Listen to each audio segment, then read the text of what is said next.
la presse occidentale continue à raconter que les combats font rage à Damas et qu'ils se sont étendus à Alep.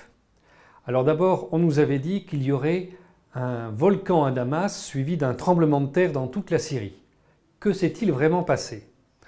Eh bien, les puissances occidentales ont organisé un attentat qui a décapité l'armée syrienne et ils espéraient que, à la suite de cela, certains régiments de l'armée syrienne allaient changer de côté et se rallier aux Occidentaux. En fait, ceci n'a pas eu lieu. Donc, lorsque on a lancé l'attaque des Contras venant principalement de Jordanie et d'autres pays limitrophes sur la capitale Damas, ceux-ci n'étaient pas en nombre suffisant pour pouvoir l'emporter face à la population syrienne appuyée par son armée. À l'issue de plusieurs jours de bataille, parfois extrêmement rudes, on relève environ 4000 Contras tués et environ 3700 Contras faits prisonniers. Ce résultat ne s'explique que par le soutien de la population à son armée. C'est la population qui a désigné les cibles, c'est la population qui a permis à l'armée de libérer la ville.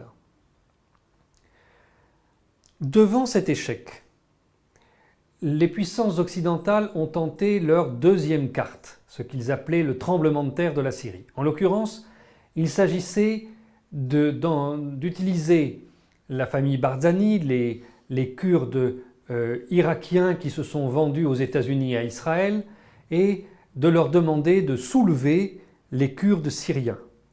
Donc ceci n'a absolument pas marché et la population kurde est restée loyale à sa patrie. Alors, une deuxième vague a été lancée contre Alep. Cette fois, ce sont surtout des mercenaires qui viennent de Turquie.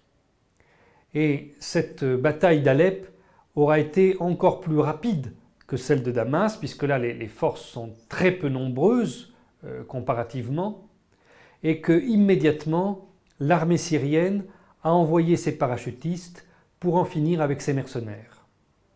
Donc en définitive, toute cette opération extrêmement coûteuse en vie humaine est un échec pour l'OTAN et pour tous ceux qui l'ont soutenue. C'est pourquoi les États-Unis essayent maintenant de dévier l'attention et de trouver de nouveaux arguments en créant un problème qui n'existe pas autour des armes chimiques. Dans une conférence de presse, le porte-parole du ministère des Affaires étrangères a indiqué que oui, la Syrie détient des armes chimiques et ne les utilisera que en cas d'agression extérieure contre la République arabe syrienne, jamais contre des civils, exclusivement dans le cas d'une guerre internationale. Il n'y a donc pas de doute sur ses intentions. Mais la propagande des États-Unis nous resserre de manière invariable depuis plus d'une trentaine d'années contre de nombreux États différents cet argument des armes de destruction massive pour se donner le droit d'intervenir. Donc les États-Unis n'ont pas le droit d'intervenir ici, le Conseil de sécurité s'y est opposé et le Conseil de sécurité continuera à faire respecter le droit international, quoi qu'en disent les États-Unis, la France et la Grande-Bretagne.